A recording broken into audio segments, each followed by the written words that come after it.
नमो अरिहन्ताणं नमो सेद्धाणं नमो आयरियाणं नमो वज्रायाणं नमो लोय सवसाहुणम् मंगलमय मंगल करण वीतराग विज्ञान नमो ताहि जाते भय अरिहंतादि महान करि मंगल करि हो महा ग्रंथ करन को कान जाते मिले समाज सब पावे निज पद राज इस भव तरु का मूल एक जानहु मिथ्या भाव ताको करि निर्मूल अब करिए मोक्ष उपाय। हमारी चर्चा मोक्ष मार्ग प्रकाशक दृष्टांत वैभव, जिसमें 7वां अधिकार जैन मिथ्या दृष्टियों का विवेचन, इस पर चल रही है। कल हमने 2 प्रश्नों का यहाँ पर दृष्टांत देखा था, 2 दृष्टांत देखे थे। पहले में ये बताया था कि चारों अनुयोग ही कार्यकारी है। कोई एक अनुयोग को मुख्य करे और अन्य अनुयोग का निषेध करे कि मात्र अध्यात्म शास्त्र ही पढ़ने योग्य है, अन्य अनुयोग की कोई जरूरत नहीं है। तो यहाँ पर अपन ने देखा था कि चारों अनुयोग ही कार्यकारी, ये बताया। तत्पश्चात दूसरे दृष्टांत के अंदर अपन ने देखा था कि वहां पर ये बताया कि भाई जो शास्त्र अभ्यास करते हैं, जो आत्म स्वरूप को छोड़कर के बुद्धि जो अन्यत्र जाती है, उसको तो यहाँ पर टोटमली साहब ने कहा कि उस बुद्धि को तो व्याभिचारी बुद्धि कहा। तो यहाँ पर कह रहे हैं कि भाई वो बुद्धि जो है आत्म स्वरूप को छोड़ करके जाती व्याभिचारी है। उसका यहाँ पर खुलासा किया कि भाई आत्म स्वरूप में जो बुद्धि लगी है, तो भाई आत्म स्वरूप में जो दिगंबर मुनिराज है, उनका भी उपयोग पूरी तरह से नहीं लग पाता। तो एक कल्पना, इसमें प्रश्नोत्तर रह गया था, वो प्रश्नोत्तर अपन इसमें देखते हैं। एक उसके अंदर, हाँ ये वाला अपना हो गया था। उसके बाद वाला एक पॉइंट अपन देखते हैं, उसमें क्या कहना चाहते हैं कि भाई ये जो उपयोग है अपना, वो उपयोग एक जगह पर रहता है लेकिन आत्म स्वरूप को छोड़ करके बाहर जाता है। सो किस प्रकार है उसका यहाँ पर भाव अपन को देखना है। क्योंकि सचमुच उपयोग जो अपन ने कल देखा था, इसके अंदर आप देखिए कि शास्त्र अभ्यास का उद्यमी होना यही योग्य है। यदि शास्त्र अभ्यास का उद्यम नहीं करेंगे तो करेंगे क्या। जैसे शीलवती स्त्री का यहाँ पर दृष्टांत दिया था कि शीलवती स्त्री है, यदि अपने घर पर रहे तो योग्य है, लेकिन अगर नहीं रह पाए तो उत्तम पुरुष के साथ उसका वर्ण इत्यादि यहाँ पर अपन ने खुलासे में देखा था। ऐसे ही यहाँ पर उपयोग शास्त्र अभ्यास में लगाना है, पर शास्त्र अभ्यास में नहीं लगता है और आत्मस्वरूप में भी नहीं लगता है, तो अशुभ में ही जाना है। और अशुभ में जाने दे तो अपना अहित ही होगा, ऐसा यहाँ पर भाव समझाना चाहते हैं। लेकिन टोडरमल जी साहब का ये कहना है कि उपयोग अपना नहीं लग पा रहा है, तब तक शास्त्र अभ्यास करना चाहिए। क्योंकि शास्त्र अभ्यास जो है अवलंबन है। जो अपन ने कल देखा था कि पंच परमेष्टि है, वो पंच परमेष्टि की भक्ति में, पूजन में, उनके बहुमान में इत्यादि में जब तक उपयोग लगा रहता है, तब तक ये जीव के परिणाम भी विशुद्ध बने रहते हैं। और उसमें ये जीव को शास्त्र अभ्यास ही एकमात्र निमित्त कारण है। यदि इसमें उपयोग ना लगे तो जीव उपयोग अपना लगाएगा कहाँ पर। तो इसलिए बुद्धि पूर्वक शास्त्र अभ्यास में लगाने के लिए यहाँ उद्यम कराया जाता है।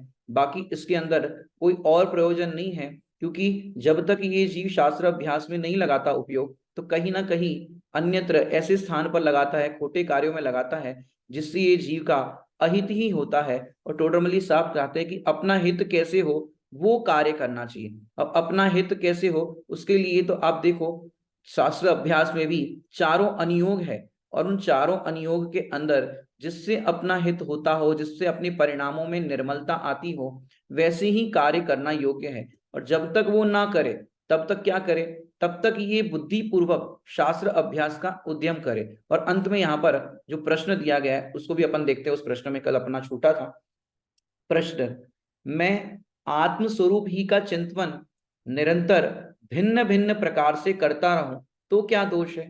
मतलब शास्त्र अभ्यास नहीं करो, पर आत्म स्वरूप का चिंतन निरंतर भिन्न भिन्न प्रकार से करता रहो तो क्या दोष है। ये तो अच्छा है ना, शास्त्र अभ्यास भी करना नहीं और आत्म स्वरूप का चिंतन करो, एक स्टेप बड़ी बात है। तो यहाँ उत्तर देते हैं, मुनिराजों की भी बुद्धि स्वरूप में बहुत काल तक नहीं रहती। क्या कह रहे हैं, मुनिराजों की भी जो बुद्धि होती है, उपयोग होता है, वो बहुत काल तक आत्मा में स्थिर नहीं रह पाता। यदि अंतर मुहूर्त तक आत्मा में स्थिर हो जाए तो केवल ज्ञान की प्राप्ति हो जाए, लेकिन अंतर मुहूर्त तक या बहुत काल तक नहीं रह पाता।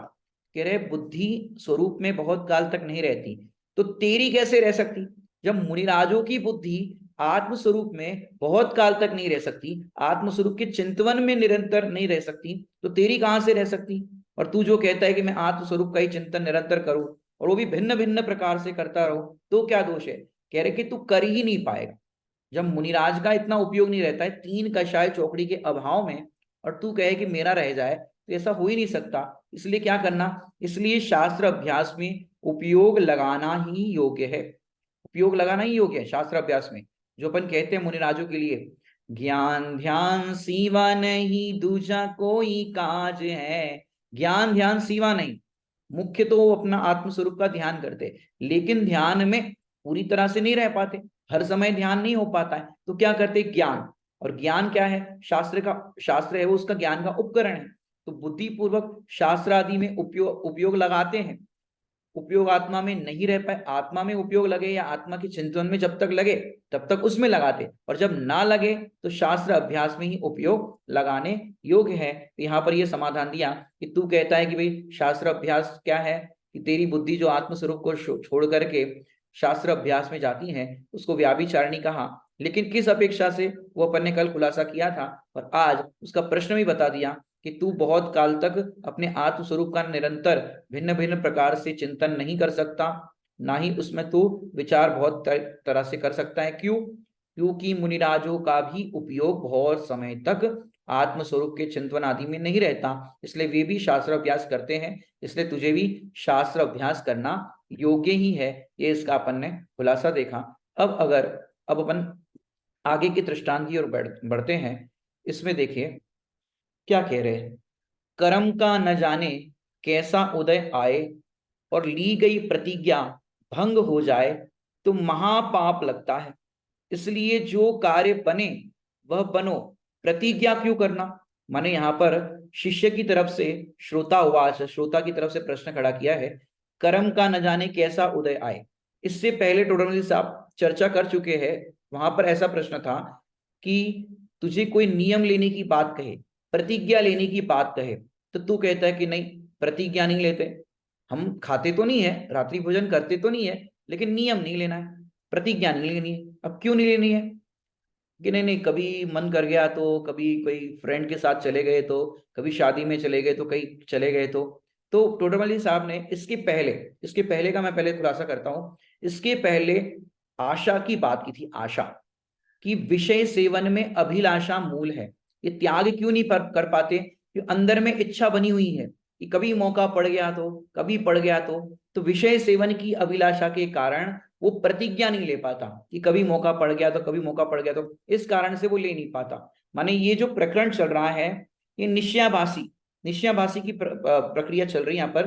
ये निश्चयाभासी जीव ने प्रतिज्ञा के संदर्भ में दो बातें कही। प्रतिज्ञा नहीं लेवे तो कितना पाप लगेगा, यदि तोड़ देवे तो कितना पाप लगेगा, माने किसमें ज्यादा पाप लगेगा, ये दोनों एंगल की यहाँ बात चलेगी। कि प्रतिज्ञा लेकर तोड़ देवे तो महापाप है, और प्रतिज्ञा न लेवे तो कम पाप है। तो क्या करे? कि लेंगे तो टूट जाएगी और महापाप लगेगा, नहीं लेंगे तो सिर्फ पाप लगेगा। तो क्या करें?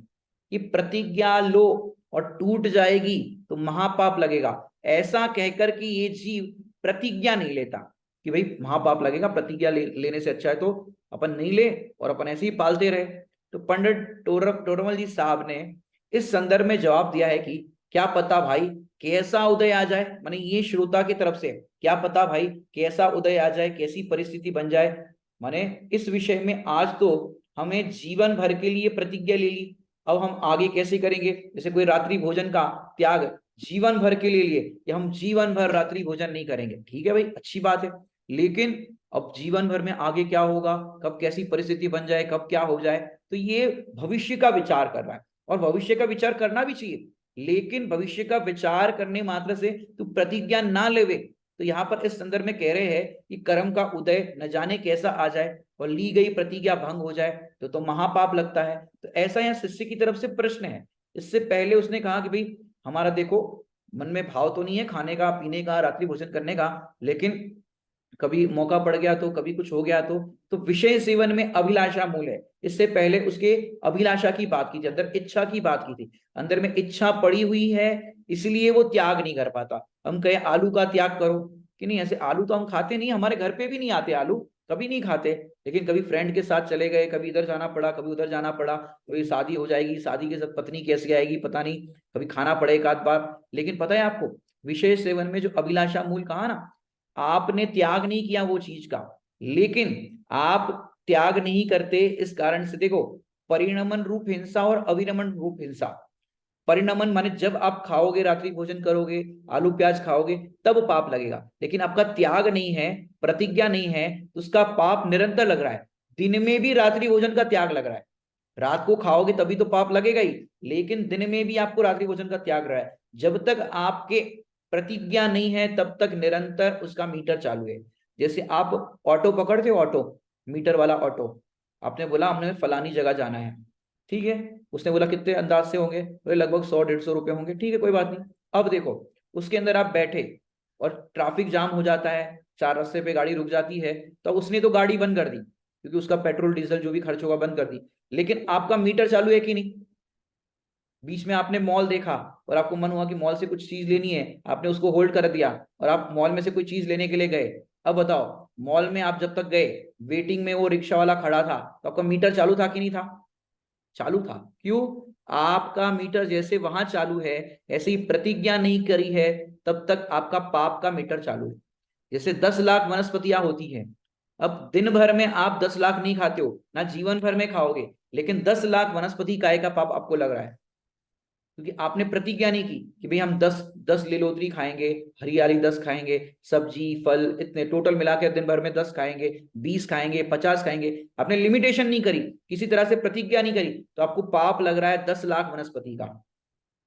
तो यहाँ कह रहे हैं कि प्रतिज्ञा लेना तो अच्छा है ना, कि जो आप नहीं कर रहे हो, जो आपसे निर्वाह हो सकता है, उसका तो आप त्याग कर सकते हैं ना। पर ये जीव ऐसा कहता है कि नहीं, कभी इस तरह से हो गया तो, माने आलू खाने वाले भी, रात्रि भोजन करने वाले भी, आप देखो वो क्या सोचते हैं कि क्या पता कैसा उदय कब आ जाए, पता थोड़ी ना है कब क्या हो जाए। अब जैसे लॉकडाउन आ गया था, पता थोड़ी ना था कि लॉकडाउन आ जाएगा, परिस्थिति क्या बन जाए। इस विषय में जीवन भर के लिए प्रतिज्ञा ले लेना तो हमें समझ में नहीं आता। ऐसा वो श्रोता की तरफ से प्रश्न है कि भाई रात्रि भोजन है, अब सूर्यास्त है वो जल्दी हो जाता है, समझो सूर्यास्त का नियम लिया ना, सूर्यास्त के पहले भोजन ले लेना। अब सब में शिखर जी चले गए, अब सूर्यास्त वहां तो 4 बजे होता है, 4:30 बजे हो जाता है। कलकत्ता चले गए, हम कहीं मणिपुर चले गए, उत्तराखंड उस तरफ चले गए, वहां तो सूर्यास्त जल्दी होता है। अब हम 4 बजे थोड़ी ना भोजन कर लेंगे, 3 बजे थोड़ी ना कर लेंगे। तो अब ये कहते हैं कि परिस्थिति कभी ऐसी बन गई तो बन गई, बन गई, बन गई, तो तू तब की बात कर रहा है, और वर्तमान में तू ले रहा नहीं रहा है। जैसे सामान्य सा नियम जो जैनियों के देव दर्शन का नियम, अब भैया देखो, देव दर्शन का नियम हम नहीं ले सकते, कभी लॉकडाउन लग गया तो, अरे जब लगना है तब लगेगा। तुम इस नियम में ऐसा उसके अंदर रख लो कि हमारा स्वास्थ्य अनुकूल है, पैरों से हम चलकर जा सकते हैं, स्वास्थ्य की पूरी तरह से अनुकूलता है। आप ऐसा रखो ना, हॉस्पिटल में कभी आप भर्ती हो गए, बेड रेस्ट टोटली आ गया, डॉक्टर ने कहा कि अभी हॉस्पिटल में नहीं जा सकते, आपका इलाज चल रहा है, तो तब आप मंदिर नहीं जा सकते, तो आप भाव पूजा कर लो, आप दर्शन का भाव दर्शन कर लो, आप उसमें स्तुति पढ़ लो, पूजन भाव कर लो, भक्ति कर लो भगवान की, इस तरह से उसमें कर लो। टोटली बेड रेस्ट आ गया तो, कभी आप कहीं पर बाहर है जहां मंदिर का आपको योग नहीं बन रहा है, तो वो इस तरह से आप नियम कर सकते हैं। लेकिन आपके घर में पास में मंदिर है और वो तो आप कर सकते हैं ना दर्शन, लेकिन नहीं, कभी नहीं हो पाए तो, अरे तो ऐसा क्यों सोचते हैं कि कभी नहीं हो पाए तो, जो पॉसिबल है उसको तो करना चाहिए ना।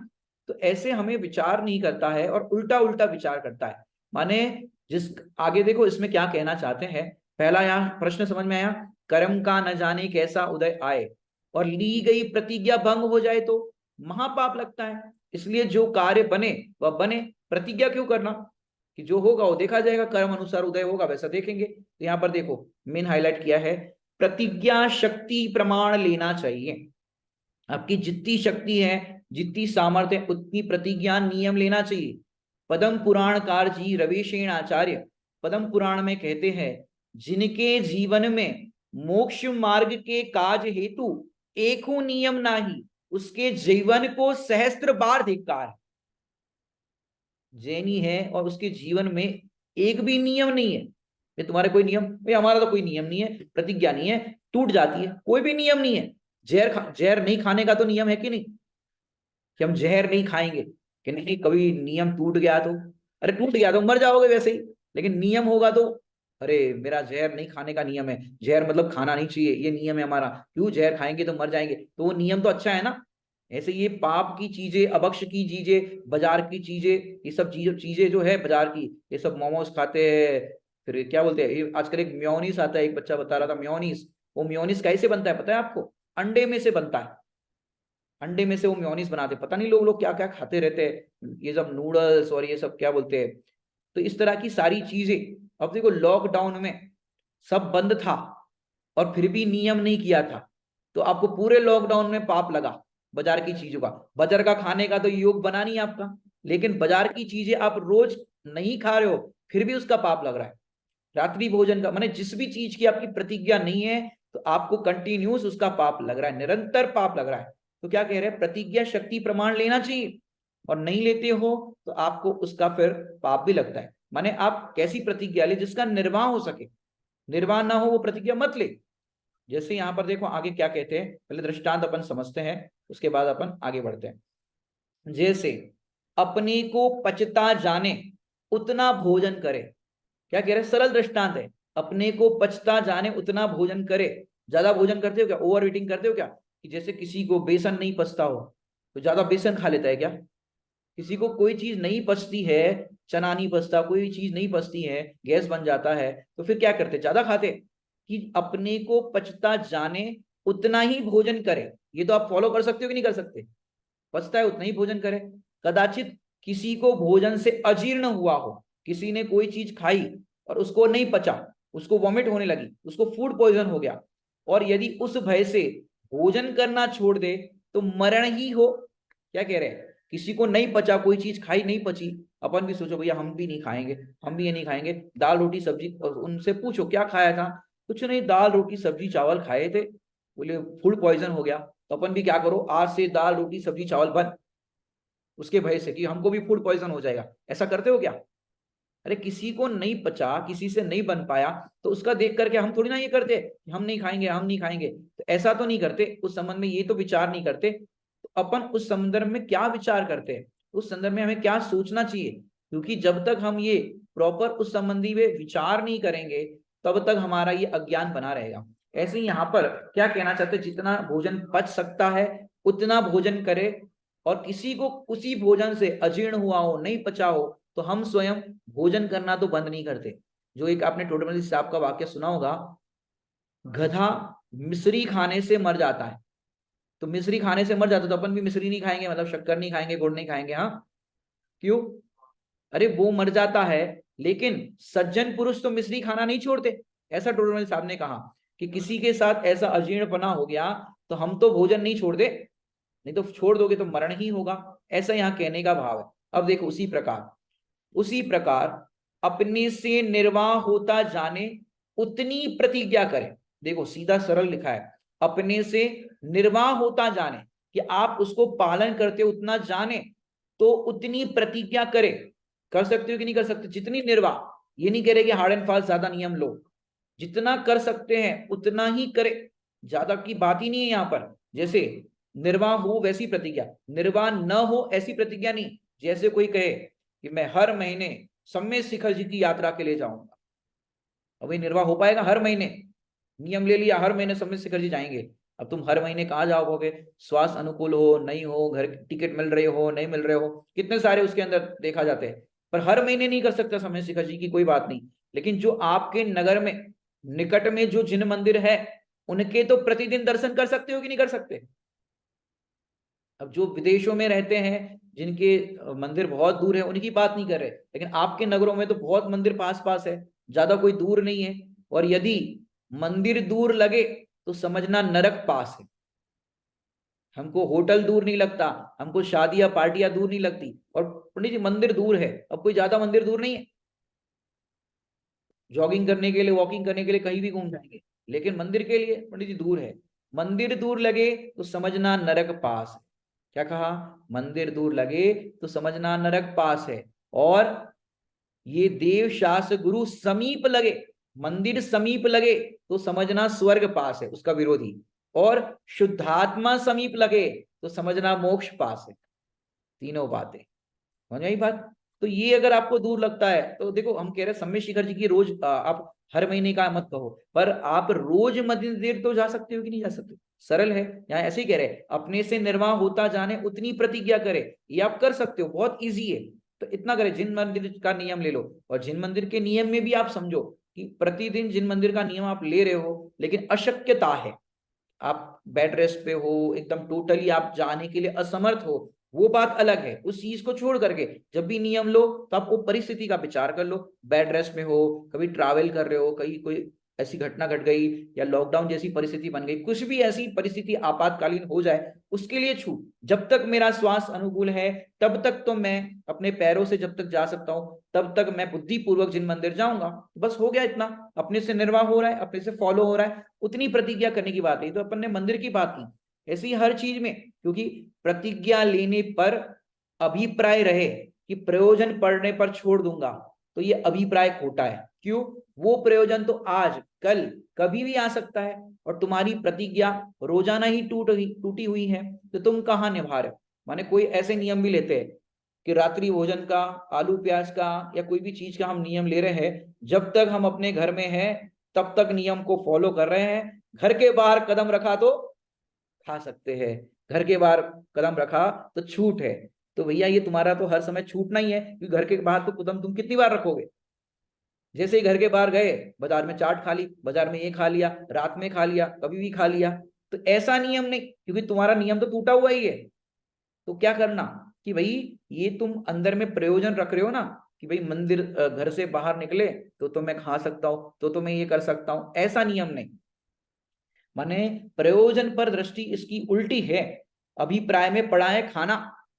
प्रतिज्ञा तो ऐसी लेना कि प्रतिज्ञा के लिए तो ऐसा होना चाहिए कि मरणांत तक नहीं छोड़ूंगा, जान की कीमत पर भी नहीं छोड़ूंगा, ऐसा प्रतिज्ञा का स्वरूप है। आपको मैंने पहले कथा सुनाई थी प्रीतिंकर मुनिराज की, उसमें मैंने बताया था, जो सियार था, सियार, वो सियार जिसने नियम लिया था रात में पानी तक नहीं पिएगा, रात्रि भोजन का त्याग किया था मुनिराज के पास, और उसने जब अकाल पड़ गया और अकाल पड़ने के बाद देखा तो ओहो, गुफा के अंदर देखा तो झरना बह रहा था, गुफा के अंदर पानी आ रहा था, पर वहां अंधेरा था, तो उसने पानी नहीं पिया। बाहर आए तो उजाला, अंदर जाए तो अंधेरा, तो ऐसा जान करके उसने रात में पानी नहीं पिया, अपने प्राण जाने की कीमत पर भी नियम को नहीं छोड़ा। तो प्रतिज्ञा तो ऐसी होनी चाहिए। तो ऐसा नहीं कि भाई आप छोड़ देंगे, जब जैसा होगा देखा जाएगा। तो ऐसा ये कर्म के उदय के अनुसार जो धर्मात्मा जीव होते हैं वो ऐसे नहीं छोड़ते। तो क्या कहते हैं, माने यहाँ पर दो व्यक्ति की अलग अलग बात बताई।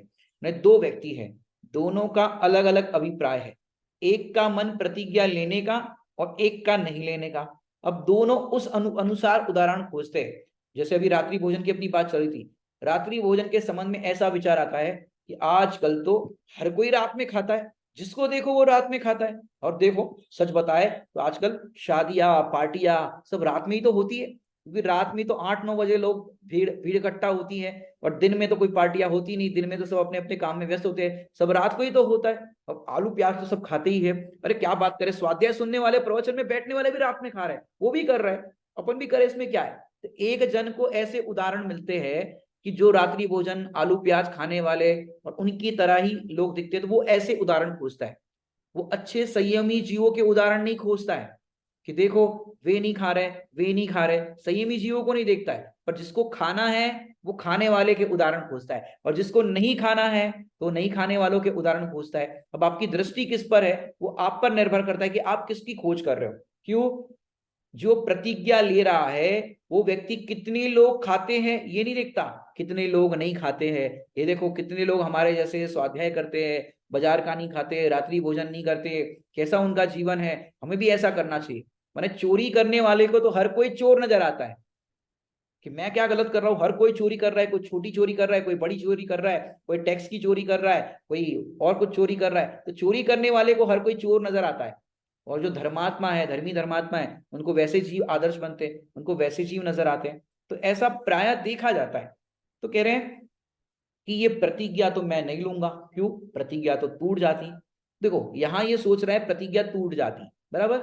आप देखो, जैसे दुनिया के लौकिक कार्य होते हैं, वहां पर कोई ऐसा सोचता है? वहां पर ऐसा कोई सोचता है? देखो आगे क्या कह रहे हैं, अब उसका आगे समझो। उसी प्रकार अपने से निर्वाह होता जाने उतनी प्रतिज्ञा करे, इतनी बात अपनी हो गई। कदाचित किसी को प्रतिज्ञा से भ्रष्ट पना हुआ हो, और यदि उस भय से प्रतिज्ञा करना छोड़ दे तो असंयम ही है, इसलिए जो बन सके वह प्रतिज्ञा लेना योग्य। माने देखो, कदाचित किसी से प्रतिज्ञा भ्रष्ट पना हुआ, जैसे अपन पुराणों से देखे तो समदभद्र आचार्य जो थे, जिन्होंने रत्नकरण शाहुकाचार्य जी ग्रंथ लिखे, उसके अंदर उन्होंने देखो क्या किया कि उनके जीवन में एक भस्मक व्याधि रोग हो गया था। मैंने वो जो भी भोजन करे, आहार ग्रहण करे, सब भस्म हो जाए। मैंने ओवर उनको, मतलब जो सामान्य मनुष्य होता है, सामान्य उनकी जो डाइट होती है उससे अधिक, बहुत ज्यादा अधिक, उतना उनका मतलब हो गया था। तो उनके गुरु ने कहा कि अभी तुम्हारी ऐसी बीमारी हो गई है, इस कारण से तुम क्या करो कि अभी तुम दीक्षा छेद लो, और फिर ये जब रोग दूर हो जाए फिर दीक्षा ग्रहण कर लेना। अब सोचो, उन्होंने दीक्षा छेदी, ऐसा रोग हो गया था।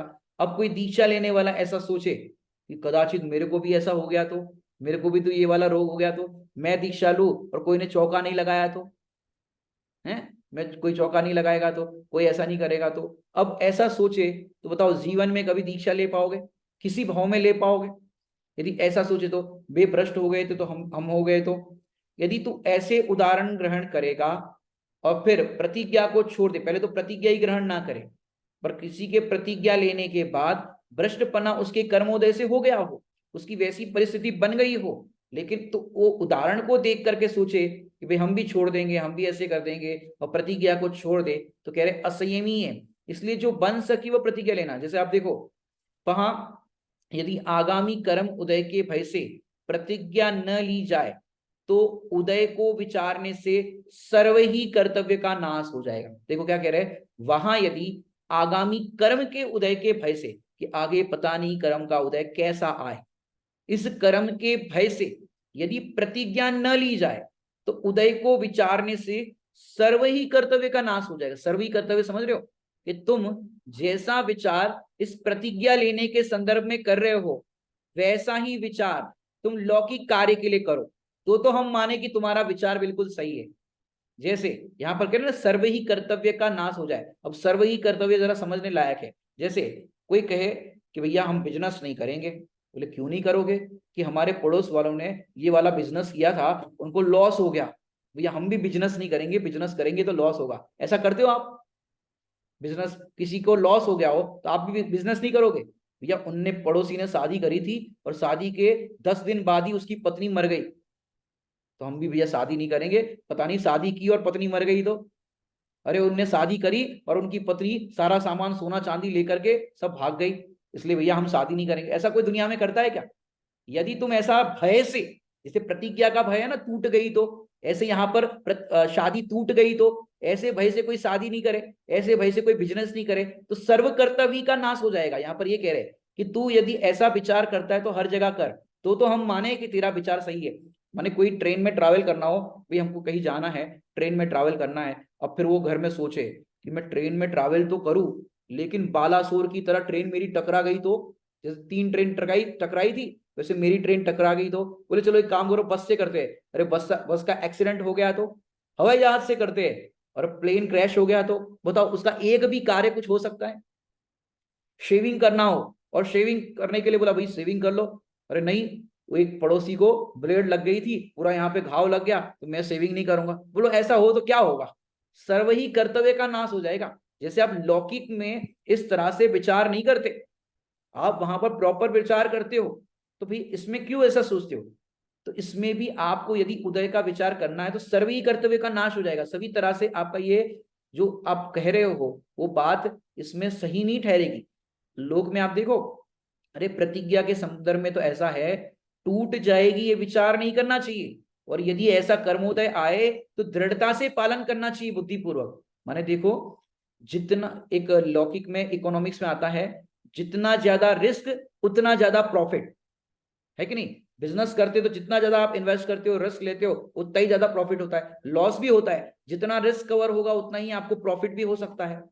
तो ऐसे ही यहां पर क्यों आप ऐसा सोचते हो कि प्रतिज्ञा टूट गई तो ऐसा हो गया तो आपको विश्वास नहीं है कि ये जो देवगुरु धर्म ने बताया है वो ही सच्चा मार्ग है। माने सफल व्यक्ति को देखता है कि जिसके होनहार में असफलता लिखी है वो असफल व्यक्ति को देखता है। दो व्यक्ति है, सफल व्यक्ति सफल को देखता है और जिनकी होनहार में असफलता लिखी है वह असफल व्यक्ति को देखता है।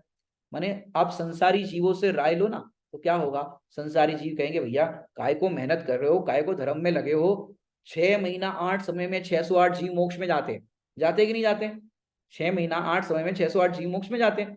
अब देखो इतना कंपटीशन टफ है, 6 महीना 8 समय में 608 जीव जाए। अब जे त्रिभुवन में जीव अनंत, अब अनंत जीव में से 6 महीना 8 समय में 608 जीव जाते हैं, तो ये काय को इतनी मेहनत करना, इतना कंपटीशन टफ है, मत करो, इतना इतना करने की जरूरत नहीं है। अरे टफ है, पंच परमेष्टियों से पूछो, जो पंच परमेष्टि हुए हैं उनसे पूछो कि कंपटीशन टफ है कि क्या है। आईएएस बनते हैं, सीए बनते हैं, तो ये कितने बनते हैं? बहुत कम रिजल्ट आता है, इतने सारे हजारों स्टूडेंट एग्जाम देते हैं, लाखों स्टूडेंट एग्जाम देते हैं और कुछ निकल पाते। लेकिन हर स्टूडेंट को क्या लगता है, मैं निकाल दूंगा, मैं पास हो जाऊंगा, मैं पास हो जाऊंगा। वो विश्वास, वो मेहनत उनको पास कर देती है और फिर बैठे रहो, अरे भैया बहुत कम लोग पास होते, अपन कहाँ हो गए, तो जीवन में तुम कुछ नहीं कर पाओगे, तुम्हारे सर्व कर्तव्य का नाश हो जाएगा। तुम अगर उदय का ही सोचोगे तो, प्रारब्ध का ही सोचोगे तो, हम जहां बैठे हैं ऊपर से छत गिर गई तो चलो वहां बैठते हैं, अब वहां बैठोगे वहां की छत गिर गई तो तुम एक जगह शांति से बैठ भी नहीं पाओगे, क्योंकि सब जगह तुम्हें लगेगा ऐसा हो गया तो ऐसा हो गया तो तुम कर्म के उदय का ही विचार करते रहोगे तो क्या करोगे? माने ये जीव एक छोटा सा नियम भी नहीं ले सकता। हम किसी के उदाहरण ऐसे ग्रहण करके इसका बुरा हुआ तो आप ऐसा नहीं करते। माने आप इतना तो नियम ले सकते हो कि दोनों टाइम स्वाध्याय सुनेंगे, चलो सुनने की भी छोड़ो, आप सुनने में भी देखो आपका नेटवर्क बराबर आना चाहिए, नेट जो रिचार्ज है या नेट की आपकी जो है 2 GB है जितना मिलता है वो हो, तब सुन पाओगे। अरे खुद ग्रंथ खोल करके तो पढ़ सकते हो, इस तरह से रख लो, यदि अनुकूलता है तो सुनेंगे, नहीं अनुकूलता है तो पढ़ेंगे, इस तरह का नियम लो। लेकिन रोज प्रतिज्ञा लेकर के पढ़ो तो सही, समझो तो सही। अब लेना तो चाहे नहीं, टूट गया तो नियम, अरे क्या टूट गया तो टूट गया ये मत सोचो, निर्वाह कैसे हो ये सोचो। माने देखो, अकलंक और निकलंक, बचपन में अष्टानी का पर्व था, माता पिता ने ब्रह्मचर्य लिया तो मुनिराज ने कहा तुम भी ले लो, तो बच्चों ने भी ले लिया। अब वो नियम था अष्टानिका के 8 दिन के लिए, अब जैसे ही, अब वो तो उन्होंने तो पूरे जीवन भर ले लिया। बच्चे बड़े हुए, माता पिता ने कहा बेटा आज तुमको देखने वाले आने वाले, तो हम कोई अजूबा है कि कोई देखने वाले आने वाले? बोले नहीं, तुम बड़े हो गए हो, विवाह के योग्य हो गए। पिताश्री कैसी बात करते हो, हमने तो बचपन में, आपको याद नहीं, अष्टानी का पर्व आया था तब हमने क्या नियम लिया था, ब्रह्मचर्य का नियम लिया था। अरे बेटा वो नियम तो 8 दिन का था पिताजी, लेकिन हमने तो आजीवन के लिए नियम लिया था। अनंतमती ने भी अष्टानी 8 दिन का नियम लिया था, मैंने उनको दिया था, लेकिन उसने जीवन भर का ले लिया। तो देखो कैसे वो निर्वाह किया। यहां पर तो ये बात है कि अज्ञान दशा में भी प्रतिज्ञा ली हो और बाद में पता चले ये तो हमने अज्ञानता में ली थी, अरे फिर भी छोड़ने का विधान नहीं है, आप उसको सम्यक तरीके से समझ करके पालो, छोड़ने का विधान नहीं है।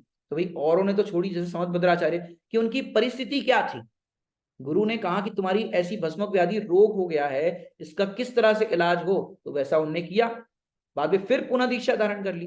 तो परिस्थितियां नक्की करती है, लेकिन आप सोचो कि नियम टूट जाएगा तो हम प्रतिज्ञा छोड़ दे, तो ये उपयोगी या ये सही बात नहीं है। इसका पूरा भाव हमें समझना चाहिए कि यहाँ पर किस एंगल से क्या कहा गया है, पर ये हम समझते नहीं है और फिर हमको भैया प्रतिज्ञा नहीं लेनी है, टूट गई तो टूट गई तो, ये टूट गई ये पहले क्यों सोचते हो?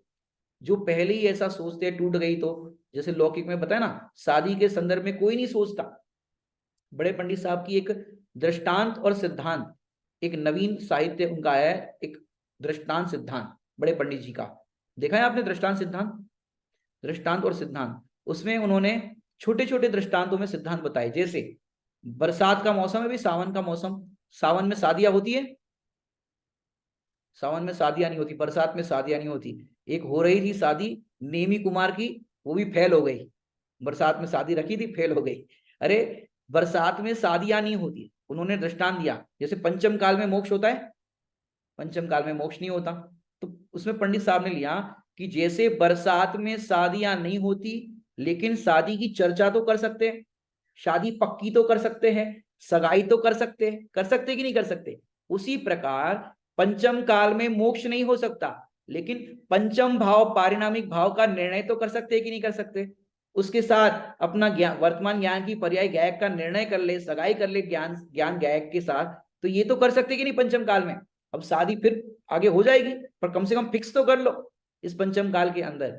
इसी प्रकार भले ही आप नियम नहीं ले रहे हो, लेकिन पहले स्वरूप समझो। बड़े पंडित साहब कहते हैं नियम के पहले स्वरूप समझो, और जो निर्वाह हो सकती है, या पंडित साहब ने कहा अपने से निर्वाह होता जाने उतनी प्रतिज्ञा ले। ज्यादा का हम नहीं कह रहे, जितनी निर्वाह हो सकती उतनी प्रतिज्ञा करें। कदाचित किसी को प्रतिज्ञा से भ्रष्ट हुआ हो, और यदि उस भय से प्रतिज्ञा करना छोड़ देंगे, हम तो नियम नहीं लेंगे, एक बार नियम लिया था टूट गया, इन्होंने लिया था उनका भी टूट गया, तो ऐसा नहीं। माने भावुकता में लिया गया नियम टूटता है, तो आप भावुकता में नियम ना लो, प्रतिज्ञा ना लो, पूरा उसको समझो आगे किस प्रकार से पालन होगा, किस किस परिस्थिति में आप उस नियम का निर्वाह कर पाएंगे नहीं कर पाएंगे। जैसे दर्शन का कहा, तो दर्शन का नियम अब किस परिस्थिति में मुनिराज को इस श्रावक की भूमि, जैसे कोई नियम करे मैं प्रतिदिन जिनेन्द्र भगवान का प्रक्षाल करूंगा, और ये यम नहीं है, नियम है, यम नहीं ले सकते। यदि आप मुनि दीक्षा धारण करो तो आपको तो प्रक्षाल करने का वो नहीं कर सकते आप, क्योंकि वो आरंभ की क्रिया है। तो दिगंबर मुनिराज प्रक्षाल नहीं करेंगे, वो अष्ट द्रव्यों से पूजा नहीं करेंगे। क्यों? स्वयं ही अष्ट द्रव्यों द्वारा पूजनीय हो गए दिगंबर मुनिराज। तो जो कुछ कुछ यम होते हैं, कुछ नियम होते हैं, कुछ आजीवन होते हैं, कुछ थोड़े काल के लिए होते हैं, तो उसका आपको स्वरूप समझना पड़ेगा, किस किस परिस्थिति में कैसे कैसे निर्वाह होगा, क्या पालन कर पाएंगे नहीं कर पाएंगे। तो ये पूरा वस्तु स्वरूप निर्वाह कैसे हो, ये जान करके जितनी प्रतिज्ञा ले सकते उतनी प्रतिज्ञा अवश्य लेना चाहिए। और किसी को भ्रष्ट हुआ देख करके ये नहीं, जैसे कोई सोचे आदिनाथ मुनिराज हुए, उनके साथ 4000 राजा थे, वो भी दीक्षित हुए थे, वे भ्रष्ट हो गए थे, उसके बाद तो किसी ने दीक्षा नहीं ली होगी ना, कि देखो आदिनाथ के साथ में 4000 राजा भ्रष्ट हो गए, उनने दीक्षा छोड़ दी थी, अपन भी काय को लो।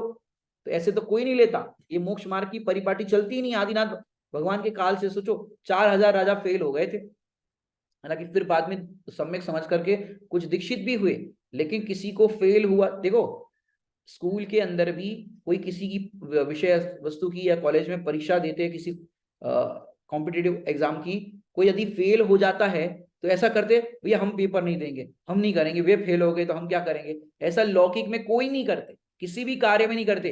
दुकान चलानी है या किसी की जिस दुकान जो दुकान को आपने किराए पे लिया और पहले जिसने बिजनेस किया था उसका फेल हो गया था, सब कर्जा हो गया था, नुकसान हो गया था, अब आप उसी दुकान में दुकान करने के लिए आए, बताओ क्या करोगे। या हमारा भी नो लॉस हो गया तो, अरे नहीं, क्यों लॉस होगा, अब उसका लॉस किस कारण से हुआ, आप वो भी विचार करो। यदि प्रॉपर अपन मेहनत करे, पुरुषार्थ करे, लौकिक जीवन में जिस तरह से कितना आया कितना गया, किस तरह से ग्राहकों के साथ चीटिंग ना करे, अच्छे से ईमानदारी से व्यापार करे, तो अपने आप ग्राहक खींच करके आएंगे, आपकी दुकान अच्छी चलेगी और वो भी उदय अनुसार चलेगी। लेकिन आप उदय का ही ध्यान रख करके सर्व कार्यों को इस तरह से सोचे कि आगामी कर्म का उदय कैसा आएगा, इस भय से आप प्रतिज्ञा ही ना ले, तो फिर कहते हैं तो उदय का विचारने से सर्व ही कर्तव्य का नाश होता है, सारे ही कर्तव्य नाश को प्राप्त हो जाएंगे, फिर तो कुछ भी नहीं कर पाओगे। बताओ कुछ कर पाओगे? नहीं कर पाओगे।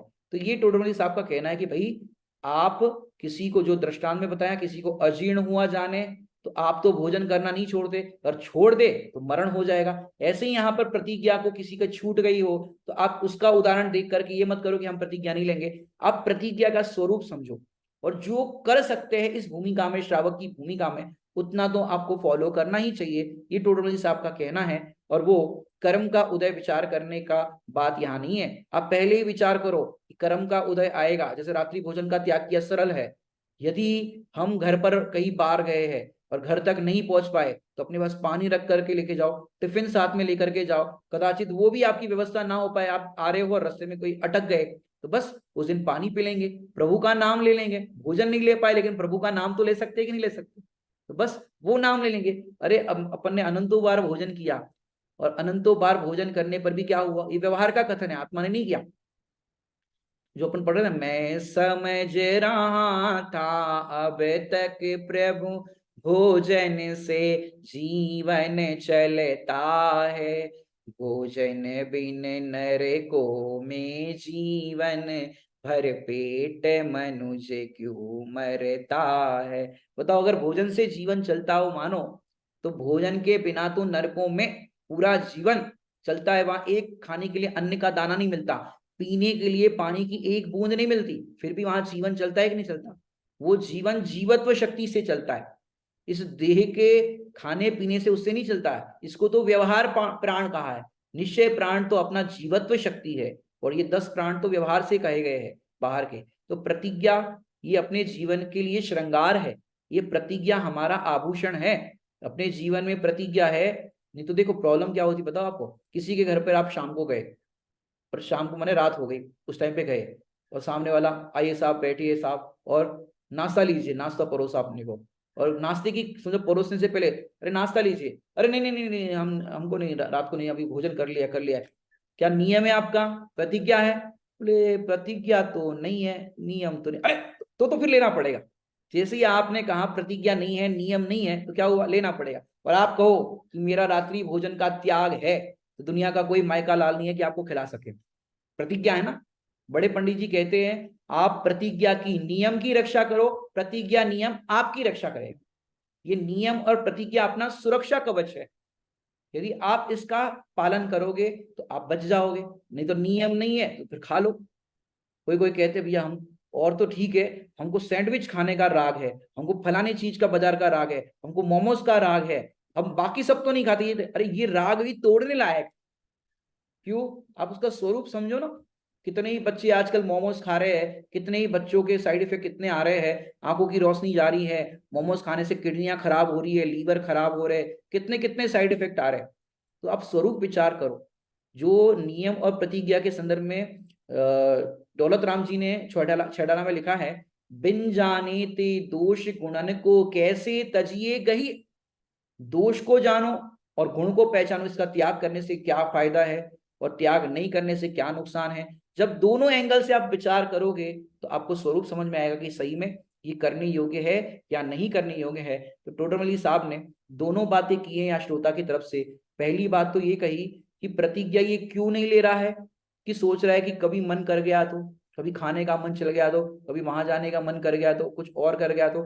ये विषय, ये प्रतिज्ञा इसलिए नहीं ले पा रहा है कि अंदर में बैठा है कि कभी मौका पड़ गया तो हम ऐसा कर लेंगे, एक बात। दूसरा, भय के कारण नहीं ले रहा है कि प्रतिज्ञा ली तो नियम टूट गया तो फिर ज्यादा पाप लगेगा। क्योंकि टोडरमल साहब ने लिखा है प्रतिज्ञा नहीं लेने का तो कोई दंड नहीं है, पर लेकर के उसको तोड़े तो महापापी।